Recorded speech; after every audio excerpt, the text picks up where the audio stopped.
అందరికీ నమస్కారం.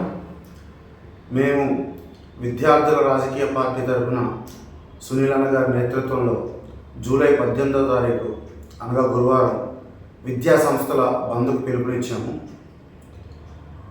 ఈ బంద్ మేము ఒక స్టూడెంట్స్నే కాదు, పేరెంట్స్ కోఆపరేషన్ కూడా తీసుకుని అందరూ కలిసికట్టుగానే ఈ బంద్లో పాల్గొనడానికి నిశ్చయించుకున్నాము.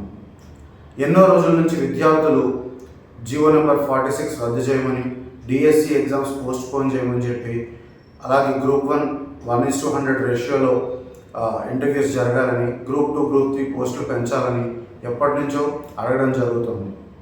కానీ ఈ ప్రభుత్వం నిర్లక్ష్య ధోరణిలో ఉంటూ ఇటువంటివి ఏవి కూడా పట్టించుకోవట్లేదు. మనం చూసాం లాస్ట్ 1 వీక్లో దిల్సుఖ్ నగర్, అశోక్ నగర్లో స్టూడెంట్స్ ధర్నాలకు దిగారు. వర్షానికి లెక్క చేయలేదు. రాత్రి టైంలో వాళ్ళు పడుకోకుండా కూడా తెల్లారగట్ల వరకు కూడా ధర్నాలు చేయడం జరిగింది.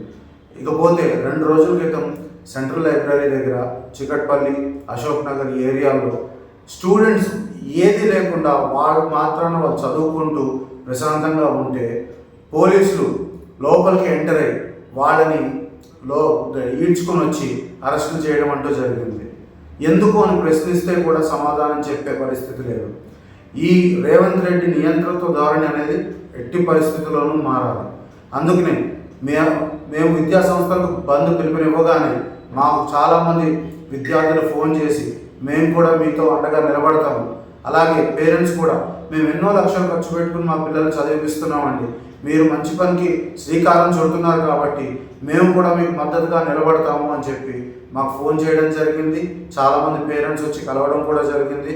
అలాగే మేము కూడా మా ఒక్క విద్యార్థుల రాజకీయ పార్టీయే కాకుండా ఇతర విద్యార్థి సంఘాలు ఏవైతే ఉన్నాయో అందరి సహకారంతో కూడా ముందుకు సాగుతూ రేపు బంద్ని సక్సెస్ చేయాలని మేము అనుకుంటున్నాం.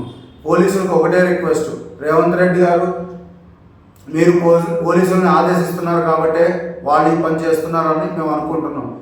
ఎందుకంటే ఇక్కడ ఉన్న ప్రతి ఒక్కళ్ళు కూడా విద్యార్థులే. దొంగలు, నక్సలైట్లు, లేకపోతే ఏదో క్రిమినల్ కేసెస్లో ఇరుక్కున్న వాళ్ళు కాదు. మీరు ప్రతి ఒక్క విద్యార్థి మీద ఎటువంటి నిర్లక్ష్య ధోరణి అయితే చూపిస్తున్నారో అది మీకు ఎట్టి పరిస్థితుల్లో మంచిది కాదు. ఒకప్పుడు బీఆర్ఎస్ పార్టీ అండగా నిలవలేదని చెప్పి వాళ్ళని భూస్థాపితం చేసిన ఇదే విద్యార్థులు మీకు పట్టం కట్టారు. ఈరోజు మీరు ఇదే పరిస్థితి తీసుకుని వస్తే ప్రత్యామ్నాయం లేక రేపు పొద్దున్న ఇదే విద్యార్థులు అటు బీఆర్ఎస్ని కాదనుకుని, కాంగ్రెస్ని కాదనుకుని వెళ్ళే పరిస్థితి అయితే మాత్రం మా విద్యార్థుల రాజకీయ పార్టీయే ప్రత్యామ్నాయంగా నిలబడుతుంది. మేము విద్యార్థులకు ఎప్పుడూ అండగా ఉంటాము, విద్యార్థుల మంచిగా కోరుకుంటాము. అందువల్ల రేపు ప్రతి ఒక్కరి సహకారం తీసుకుని ఈ బంద్ని ఏదైతే ఉందో మేము దాన్ని సక్సెస్ఫుల్ చేయదలుచుకుంటున్నాము. ఒకవేళ ఈ బంద్ జరగకూడదు అనే ఉద్దేశంలో ముఖ్యమంత్రి గారు ఉంటే ఇమ్మీడియట్గా ఎట్టి పరిస్థితుల్లో ఎటువంటి డిలే కూడా చేయకుండా డిఎస్సి ఎగ్జామ్ని పోస్ట్ పోన్ చేస్తున్నాము అనే పిలుపుని ఇవ్వాలి. ఇవ్వకపోతే ఈ బంద్ని మాత్రం మేము 270 మంది విద్యార్థులు, అలాగే దగ్గర 250 నుంచి 300 ఫ్యామిలీల తల్లిదండ్రులు అందరూ కూడా ఇందులో పాల్గొంటున్నారు మా తరఫున. ఇదే విధంగా ఇతర విద్యార్థి సంఘాల నుంచి అందరూ కూడా వస్తున్నారు. దరిదాపుల్లో మీకు 800 నుంచి 1000 మంది వరకు రేపు మాకు మద్దతుగా నిలబడి ఈ బంద్ని సక్సెస్ చేయడానికి ముందరికి వెళ్తున్నాం. ధన్యవాదాలు.